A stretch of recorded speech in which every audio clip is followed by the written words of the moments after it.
안녕하세요. 책 읽어주는 애제 강미경입니다. 전라북도 정읍 호남제일교회 이재영 목사님은 억울하고 원통한 일을 당했지만 원수 갚는 것을 하나님께 맡겼더니 해를 선으로 바꾸어 주셨다고 증언하십니다. 놀라운 공의의 하나님을 만나보세요. 내가 다른 농촌교회에서 목회할 때 한 장로님이 젖소 농장을 경영하면서 임실 치즈에 우유를 납품했다. 젊어서부터 부부가 열심히 농장을 운영했지만 큰 소득이 없자 도시로 이사가서 돈을 벌어야겠다고 결심했다. 전주에서 우유 대리점을 운영하는 동생이 동업하자고 하여 이사를 며칠 앞둔 어느 날 장로님이 교회에 와서 기도하는데 자기가 떠나면 이 작은 교회가 문을 닫을지도 모른다는 생각이 들었다. 장로님은 밤새 고민 끝에 교회를 지키기 위해 오래전부터 꿈꾸던 사업을 취소했다. 계약한 것을 다시 물으면서 손해를 보았지만 교회를 살리기 위해 기꺼이 감수했다. 하나님은 교회를 사랑한 장로님에게 은혜를 베푸셨다. 고졸 출신 장로님이 대학 나온 이사들을 물리치고 임실 치즈 조합장에 당선되어 5년간 판공비를 제외하고도 월급 500만 원씩을 받게 되었다. 하나님은 교회를 위해 본 손해를 넉넉히 갚아주셨다. 처음 목회했던 교회에 20대 여청년 수정이가 있었다. 고등학교 시절 상위권 성적이었으나 가정 형편이 어려워 대학 진학을 포기하고 취업했다. 수정이는 공무원 시험을 준비하면서도 주일이면 성가대원으로 주일학교 교사로 최선을 다해 섬겼고 여름 성경학교 행사나 성탄절 준비에도 늘 앞장섰다.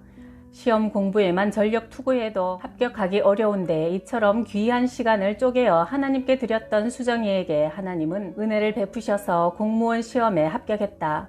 면사무소에 근무하며 주경 야독으로 대학교를 졸업한 후 사법고시에 도전했다.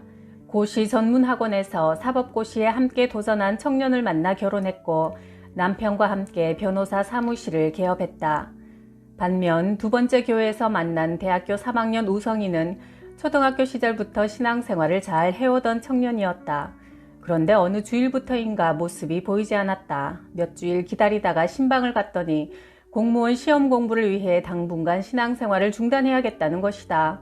공무원 시험에 합격할 때까지는 교회를 못 다닙니다. 딱 부러지게 쐐기를 박았다. 내가 간곡히 권고했다. 우선순위를 하나님을 섬기는 데 두면 하나님께서 우리 능력 밖의 일을 할 수 있도록 도우십니다. 그러나 하나님보다 내 힘과 능력을 믿고 의지하면 실패할 확률이 높습니다.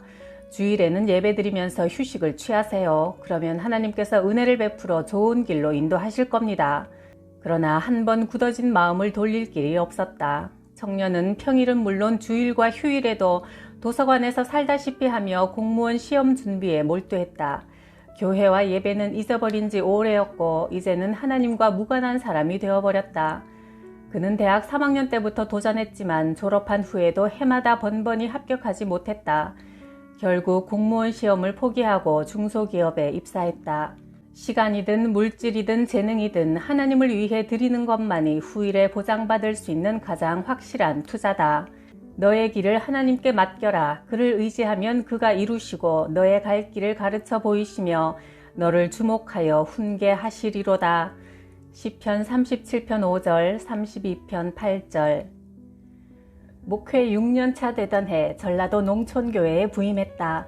50년 역사를 지닌 교회로 장로 4명과 100여 명의 교인이 모였다. 저녁마다 공식적인 기도회를 가졌고 자정부터는 기도 특공대들과 함께 교회에 머물며 철야기도 했다. 낮에는 동네와 논밭으로 다니며 전도에 힘쓰니 매주 새로운 신자들이 등록했다. 부임한 지 6개월이 지나자 200명으로 2배나 부흥했다.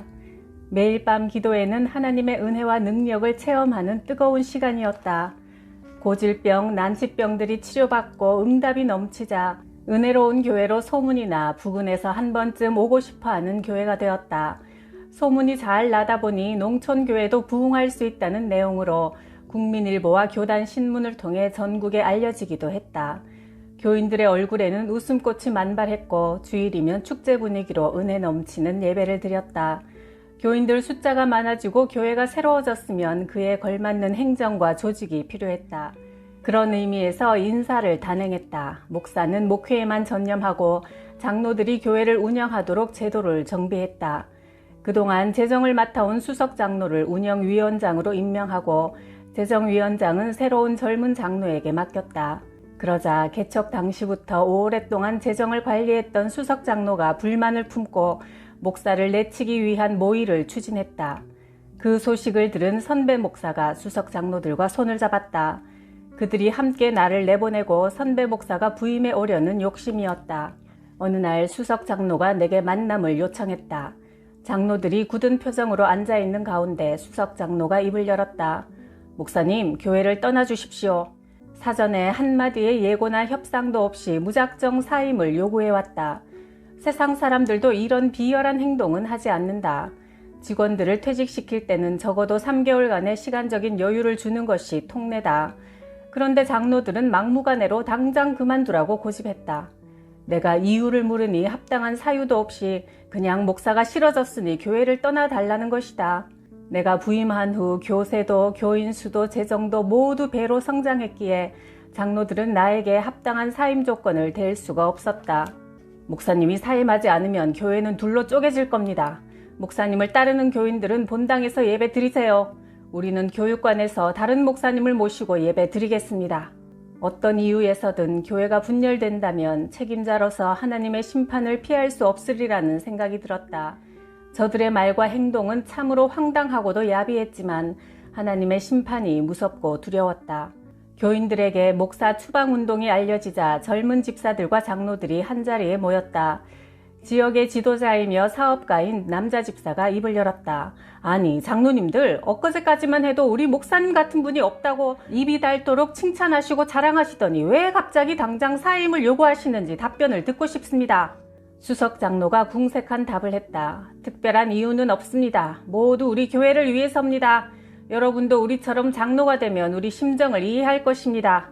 수석 장로는 개척 이후 40년간 지켜온 교회 재정권을 쉽게 포기할 수 없었던 것이다. 그래서 그 자리를 다시 되찾아보려는 마음이 목사 추방운동을 꾸미게 된 동기였다.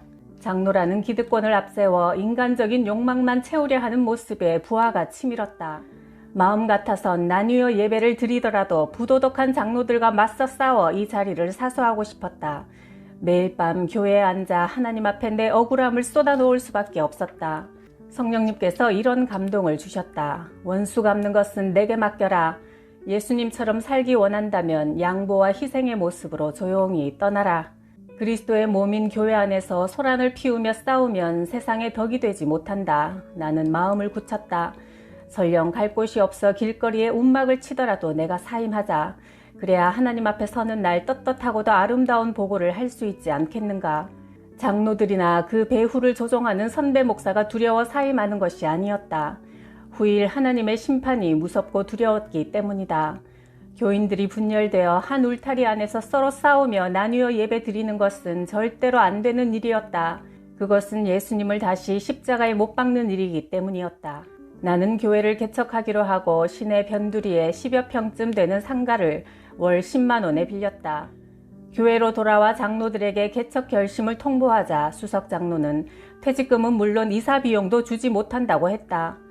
오갈 곳 없는 자를 매몰차게 내쫓는 장로들의 몰인정한 모습에 분통이 터졌지만 성령께서 내 마음에 평안을 주셔서 내일에 대한 염려는 모두 하나님께 맡겨버렸다. 하루아침에 많은 목사들이 부러워하며 찬사를 아끼지 않았던 교회에서 빈손으로 떠나왔다. 장로들은 나를 내쫓은 것을 합리화하려고 내가 여자 문제를 일으켰다는 악소문까지 만들어 퍼뜨렸다. 참으로 기가 막혔다. 그러나 하나님은 나를 도와주셨다. 개척교회 첫 주일에 놀라운 일이 벌어졌다. 30명의 성도들이 예배에 참여했다. 저들은 목사가 당하는 억울함을 보고 개척을 돕기로 결심하고 찾아온 교인들이었다.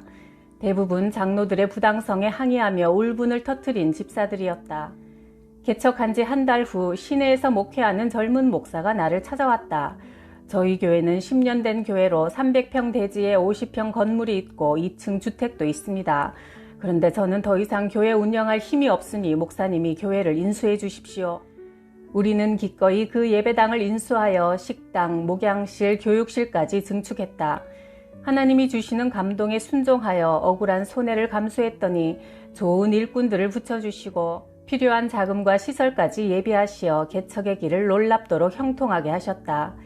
개척 2년째의 주일이면 100여 명 교인들이 모였고 재정도 연간 억대를 넘겨 탄탄해졌다. 그해 성탄절이 가까울 무렵 성령님의 감동에 따라 나를 사지로 내몰았던 장로들을 용서했다. 선대하는 마음으로 식사를 대접하고 선물까지 안겨주었다. 또한 불의한 장로들과 손을 잡았던 선배 목사에게도 내가 먼저 다가가서 손을 내밀었다. 내가 사임하고 나온 후 그 교회에서는 매일 모이던 기도회가 중단되자 이전에 하나님 은혜로 치료받은 자들이 재발되어 죽거나 교인들 중에 아픈 사람, 사고로 다친 사람들이 자꾸 생기기 시작했다. 나를 내쫓은 주동자인 수석 장로는 뇌졸중으로 쓰러지더니 그 후 말을 못하는 벙어리가 되고 말았다. 불의한 말, 거짓 모함으로 교회를 회방하고 교만하게 주인 노릇한 자의 입을 하나님은 아예 막아버리셨다. 수석 장로는 목사를 도와 교회를 부흥시키는 일에 협력해야 했다. 또한 목사가 어려움을 당할 때 공의로운 판단으로 교회의 평안을 도모해야 했다. 그러기 위해서는 사리사욕을 버려야 하건만 그는 탐욕에 사로잡혀 교회를 분열시키므로 성도들에게 깊은 상처를 남겼고 자신도 말을 못하는 비극적인 존재가 되고 말았다. 일본의 대표적인 기독교 작가 미우라 아야코는 젊은 시절 잡화점 가게를 운영했다. 친절하게 손님들을 대하자 장사가 얼마나 잘 되는지 작은 가게에 물건을 트럭으로 가져올 정도였다. 그런데 자기 가게가 손님으로 북적거릴수록 옆에 다른 가게들이 하나둘 문을 닫는 게 보였다. 미우라 아야코는 내가 다른 사람들을 망하게 해서야 되겠는가 생각하고 일부러 물건을 들여놓지 않았다. 그리고 손님들이 오면 물건이 없다면서 이웃 가게들로 보내주었다.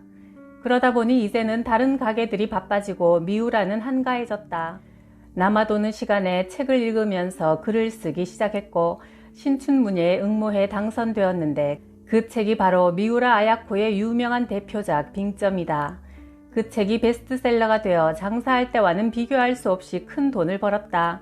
그 후로도 길은 여기에, 양치는 언덕 등 내는 책마다 베스트셀러가 되어 세계적인 작가가 되었다.